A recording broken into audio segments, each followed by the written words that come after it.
হিন্দু ধর্মে যে ৮ চিরঞ্জীবীর কথা বলা হয় তার মধ্যে অন্যতম হলেন বজরংবলী। তিনি কলিযুগের দেবতা।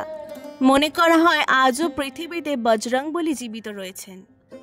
এমনকি যেখানে যেখানে রামচরিত মানস সুন্দর কাণ্ড পাঠ বা রামের পুজো করা হয় সেখানে বজরংবলী কোনো না কোনো রূপে উপস্থিত থাকেন। ব্যক্তি নিজের ভয় দূর করতে সাহস ও শক্তি অর্জনের জন্য বজরংবলীর পূজা করে থাকেন। হিন্দু পৌরাণিক কাহিনীতে হনুমানকে অধিক বলশালী দেবতার আখ্যা দেওয়া হয়েছে।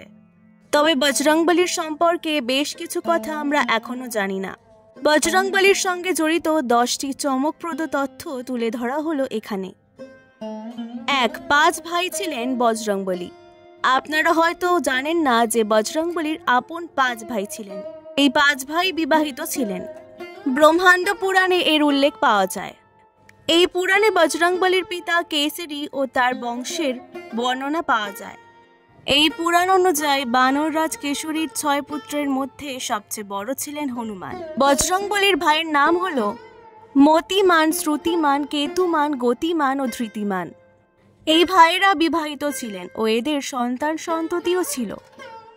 দ্বিতীয়, শিবের অবতার ছিলেন বজরংবলী।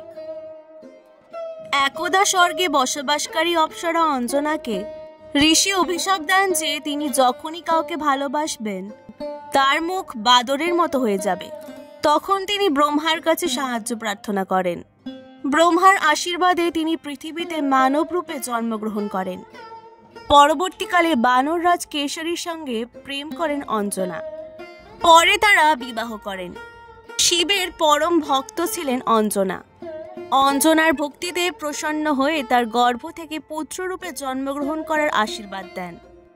কিছুদিন পর রাজা দশরথ পুত্রষ্টি যজ্ঞ করেন। ঋষি দশরথের সমস্ত স্ত্রীকে খাওয়ার জন্য পায়েস দেন। কৌশল্যার পায়েস থেকে কিছুটা একটি চিল নিয়ে উড়ে যায়।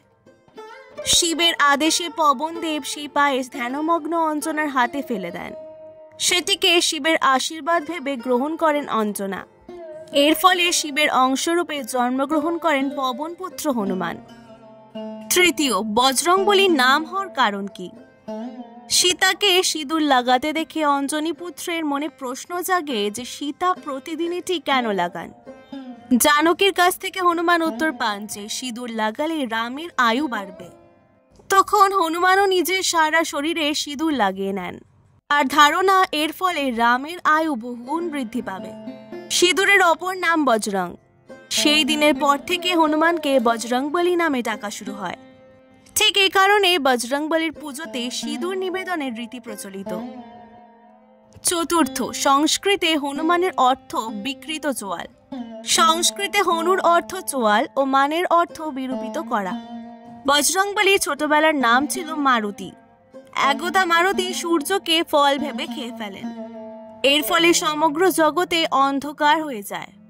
এই ঘটনায় রেগে গিয়ে ইন্দ্র মারুতিকে বজ্র দিয়ে প্রহার করেন, যার ফলে তার চোয়াল ভেঙে যায় ও তিনি জ্ঞান হারিয়ে ফেলেন।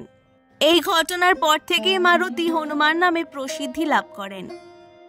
পঞ্চম, ব্রহ্মচারী হওয়া সত্ত্বেও একটি পুত্র সন্তান ছিল বজরংবলীর। বজরংবলী ব্রহ্মচারী ছিলেন। তবে আশ্চর্য হবেন যে তার এক পুত্র ছিল যার নাম মকরধ্বজ। এক মাছের গর্ভ থেকে জন্ম হয়েছিল তার। লঙ্কা দহনের পর বজরংবলী যখন নিজের শরীরকে শীতল করার জন্য সমুদ্রে ডুব দেন তখন তার শরীর থেকে নির্গত ঘাম এক মাছ গিলে ফেলে। পরে সেই মাছ থেকেই মকরধ্বজের জন্ম হয়। ষষ্ঠ, বজরংবলীকে মৃত্যুদণ্ড দিয়েছিলেন রাম। একদা নারদের কথায় বজরংবলী বিশ্বামিত্র ছাড়া সমস্ত ঋষিমুনিদের আমন্ত্রণ করেন। বিশ্বামিত্র একদা রাজা ছিলেন। এ কারণে তিনি ক্ষুব্ধ হন। তখন তিনি রামকে বজরংবলীর মৃত্যুদণ্ড ঘোষণা করার কথা বলেন। বিশ্বামিত্র রামের গুরু ছিলেন, তাই তিনি শেষ পর্যন্ত এই আদেশ মেনে নেন। বজরংবলীর ওপর তীর বর্ষণ করেন রাম। নিজের দিকে তীর আসতে দেখে রাম নাম জপ করেন বজরংবলী। তখন সমস্ত বাণ ফিরে যায়। তখন রাম ব্রহ্মাস্ত্র প্রয়োগ করেন, কিন্তু এই অস্ত্র ধ্যানমগ্ন বজরংবলীকে প্রদক্ষিণ করে ফিরে আসে। এরপরই বজরংবলীর মৃত্যুদণ্ডের চিন্তাভাবনা ত্যাগ করেন রাম। সপ্তম, বাল্মীকি ছাড়াও রামায়ণ রচনা করেছিলেন হনুমান। লঙ্কা বিজয় ও রামের রাজ্যাভিষেকের পর বজরংবলী হিমালয়ে চলে যান। হিমালয়ের দেওয়ালে নিজের নখ দিয়ে রামের কাহিনী লেখেন। বাল্মীকি যখন নিজের লেখা রামায়ণ বজরংবলীকে দেখাতে যান, তখন হনুমানের লেখা রাম কাহিনী দেখে তিনি হতাশ হয়ে পড়েন। কারণ বাল্মীকির মতে বজরংবলীর রামায়ণ তার লেখা রামায়ণ থেকেও বেশি ভালো। বজরংবলীর লেখা এই কাহিনী হনুমত রামায়ণ নামে পরিচিত। তবে বাল্মীকির হতাশা দেখে তিনি রামায়ণ মুছে ফেলেন। অষ্টম, ভাই ছিলেন ভীম ও বজরংবলী। পবনদেবের কৃপায় হনুমানের জন্ম হয়। এর পাশাপাশি ভীমের জন্ম হয়েছিল কুন্তিকে দেওয়া পবনপুত্রের আশীর্বাদে। তাই ভীম ও বজরংবলী একই পিতার পুত্র, পরস্পরের ভাই। নবম, রামের শরীর ত্যাগ করার সময় অনুপস্থিত ছিলেন বজরংবলী। রাম মানব শরীর ত্যাগ করে বৈকুণ্ঠে প্রস্থান করার সিদ্ধান্ত নেন, কিন্তু তিনি জানতেন যে তার পরম ভক্ত বজরংবলী তাকে ধরাধাম ত্যাগ করতে দেবেন না। তখন রাম নিজের আংটি পাতাল লোকে ফেলে দেন এবং বজরংবলীকে তা খুঁজে আনার আদেশ দেন। তখন পাতাল লোকে আংটি খুঁজতে চান বজরংবলী এবং রাম সূর্য নদী ডুব দিয়ে নিজের মনুষ্যরূপে শরীর ত্যাগ করেন। দশম, সীতার উপহার অস্বীকার করেন বজরংবলী। রামের রাজ্যাভিষেকের পর সকলকে উপহার দেন সীতা।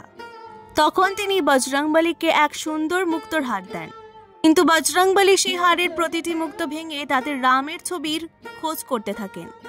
তাতে রামের ছবি না পাওয়ায় সেই উপহার অস্বীকার করেন এবং জানান যে বস্তুতে রাম নেই তা তার কাছে অস্বীকার্য।